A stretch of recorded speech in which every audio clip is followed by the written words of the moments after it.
What are some of the key global trends that you noticed in this year's assessments? I think the good news that we see throughout the world is that the drops that we saw last year because of the COVID-19 pandemic and the government responses to the pandemic, those drops have mostly corrected.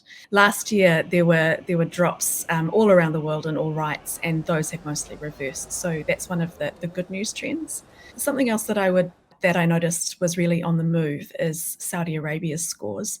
Last year, we saw a blip upwards with an improvement in their score for freedom from the death penalty. Unfortunately, that has completely reversed and they have gone back to their previous very low scores. What are some of the other top performers and poorest performers this year that you think deserve to be singled out? Countries in the Blue Pacific, the Pacific Island countries and territories, continue to be among the highest performers in the world.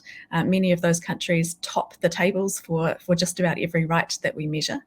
So that's great news. The United States continues to be the lowest performing country among, say, for instance, high-income democracies with universally terrible scores. And we see that those scores are associated particularly with racism. We find that unless you are white, you are simply not safe. Saudi Arabia also has among the lowest scores in the world, and it's joined there this year by China. We, for the first time this year, were able to conduct our research on civil and political rights in mainland China, and China had universally very low scores on all of the civil and political rights. Taiwan scores this year have remained fairly consistent, towards the upper end of the spectrum. But what are some areas in which a country could be doing better? Taiwan is one of the most high-performing countries for civil and political rights in the world, in our sample.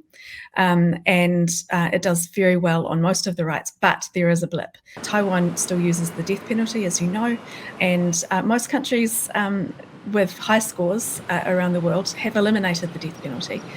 So the score for using the death penalty really drags Taiwan's overall scores down. Even in high-performing countries with good scores for civil and political rights, there will be inequities. And we see throughout our data set that there are particular groups that are missing out. And so some groups that were singled out in Taiwan include disabled people, Indigenous people and migrant workers who are all at greater risk than other people to not enjoy their rights and freedoms.